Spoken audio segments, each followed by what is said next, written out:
ఇది తిరుమల తిరుపతి దేవస్థానం టీటీడీకి సంబంధించిన మరో పెద్ద రాజకీయ వాణిజ్య షాక్. ఇటీవల బయటకు వచ్చిన సమాచారం ప్రకారం టీటీడీలో 10 ఏళ్ల కాలంగా జరుగుతున్న ఒక భారీ స్కామ్ వెలుగులోకి వచ్చింది. ఈ స్కామ్లో భక్తుల కోసం పూజల్లో ఉపయోగించబడే ప్యూర్ సిల్క్ దుపట్టాలు వాస్తవానికి అసలు పట్టుకాకుండా చీప్ పాలియెస్టర్గా సరఫరా చేయబడ్డాయి. ఈ చర్య ద్వారా టీటీడీకి దాదాపు ₹54 - 55 కోట్లు నష్టం జరిగిందని ఇంటర్నల్ విజిలెన్స్, ప్రొక్యూర్మెంట్ రిపోర్ట్స్ తెలిపాయి. ఇది ఎలా బయటపడిందంటే, టీటీడీ బోర్డ్ కొత్త పట్టు దుపట్టాల కొనుగోలుకు ముందస్తు తనిఖీలు నిర్వహించగా కొన్ని central silk board approved lab టెస్ట్స్లో అవి నిజమైన పట్టు కాకుండా పాలియెస్టర్గా ఉన్నాయని నిర్ధారితమయ్యింది. 10 ఏళ్లుగా ఈ విధంగా దుపట్టాస్ సరఫరా చేయబడినప్పుడు భక్తులు మరియు ముఖ్య కార్యకలాపాలలో ఉపయోగించే వస్తువులపై కూడా తీవ్ర అవినీతి జరుగుతుందని ఇంటర్నల్ ప్రోబ్ గుర్తించింది. ఈ విషయం వెలుగులోకి వచ్చిన వెంటనే టీటీడీ చైర్మన్ బి.ఆర్. నాయుడు సమగ్ర ఏసీబీ, యాంటీ కరప్షన్ బ్యూరో మరియు సిఐడి ప్రోబ్ ఆదేశించారు. ఆయా డిపార్ట్మెంట్స్లోని అధికారులు, ప్రొక్యూర్మెంట్ ఆఫీషియల్స్ మరియు సరఫరాదారులపై విచారణ ప్రారంభమై ఎవరు ఎప్పుడు ఈ ఇర్రెగ్యులారిటీస్ చేశారో ట్రాక్ చేయడం మొదలైంది. ఈ స్కామ్లో ఇన్వాల్వ్డ్ వ్యక్తులు, సప్లయర్స్, అఫీషియల్స్పై క్రిమినల్ ఛార్జెస్ వేసే అవకాశం ఉందని విశ్లేషకులు చెబుతున్నారు. టీటీడీలో ఇలాంటి అవినీతులు కొత్త విషయం కాదు. గతంలో కూడా ప్రసిద్ధ laddu ghee adulteration scandals, fake darshan tickets, tulabharam donation irregularities వంటి ఇతర స్కామ్స్ బయటకు వచ్చాయి.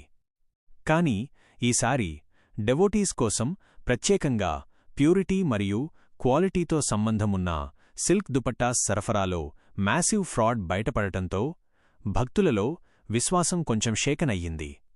టీటీడీ బోర్డ్ ఇప్పటివరకు ప్రకటించిన విధంగా ప్రోబ్ పూర్తయ్యాక తప్పుదారిలో పనిచేసిన ఏ ప్రభుత్వ, బోర్డ్ ఆఫీషియల్ అయినా, సప్లయర్ అయినా కఠినమైన చర్యలు తీసుకోవడం ఖాయంగా ఉంది. భక్తులు, ఎస్పెషల్లీ వీఐపీ డెవోటీస్ కోసమిచ్చే దుపట్టాస్ వంటి వస్తువుల ప్యూరిటీ, క్వాలిటీ మరియు ట్రాన్స్పరెన్సీపై బోర్డు ప్రత్యేక మెజర్స్ తీసుకుంటుందని చెప్పారు. ఈ స్కామ్ బయటపడటంతో డివోషన్ మరియు ఫేత్కి సంబంధించి టీటీడీ రెప్యుటేషన్పై క్వశ్చన్స్ ఏర్పడటం సహజం. ఇకపై procurement process, lab testing, internal audits మరింత స్ట్రిక్ట్గా ఉండేలా టీటీడీ ప్లానింగ్ చేసుకోవడం కూడా పొలిటికల్ అబ్జర్వర్స్ గమనిస్తున్నారు. భక్తుల నమ్మకాన్ని తిరిగి ఎస్టాబ్లిష్ చేయడం బోర్డ్ ప్రయారిటీ అవుతుంది. ఇలాంటి స్కాండల్స్ బయటపడటం ద్వారా డివోషన్, ట్రాన్స్పరెన్సీ మరియు అకౌంటబిలిటీ వంటి అంశాలు ఎంత ముఖ్యమో స్పష్టంగా తెలుస్తున్నాయి. ప్రజలకు సమాచారం చేరడానికి అన్ని ఫైండింగ్స్, ప్రోబ్ రిజల్ట్స్ మరియు కరెక్టివ్ యాక్షన్స్ భక్తులకి నేరుగా ఎక్స్ప్లెయిన్ చేయడం టీటీడీకి మేధస్సు ఇవ్వాల్సిన అవసరమని విశ్లేషకులు చెబుతున్నారు. ప్రస్తుతం టీటీడీ ఇంటర్నల్ విజిలెన్స్ కంటిన్యూస్గా procurement authorities, lab testing authorities మరియు ఏసీబీసీఐడి ప్రోబ్తో కలిసి ప్రతి డిపార్ట్మెంటని సక్రమంగా పరిశీలిస్తున్నాయి. భవిష్యత్తులో ఇలాంటి మ్యాసివ్ ఇర్రెగ్యులారిటీస్ మరల జరగకుండా అకౌంటబిలిటీ మరియు ట్రాన్స్పారెన్సీపైన ఫోకస్ పెరుగుతుంది.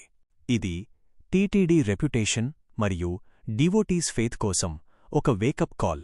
బోర్డ్ ఈ మ్యాసివ్ స్కామ్ తర్వాత భక్తుల నమ్మకాన్ని తిరిగి పొందడానికి స్ట్రిక్ట్ రిఫార్మ్స్ మరియు మానిటరింగ్ సిస్టమ్స్ ఇంప్లిమెంట్ చేయాలని నిర్ణయించుకుంది. ఇలా తిరుమల తిరుపతి దేవస్థానంలో వచ్చే స్కామ్స్, ఇర్రెగ్యులారిటీస్ మరియు అకౌంటబిలిటీ మెజర్స్పై మనం తెలుసుకోవచ్చు. ఈ దుపట్టాల స్కామ్ ఇప్పుడు ఇన్వెస్టిగేషన్ స్టేజ్లో ఉంది. భవిష్యత్తులో ఇన్వాల్వ్డ్ పార్టీస్పై యాక్షన్ తీసే అవకాశం ఉంది.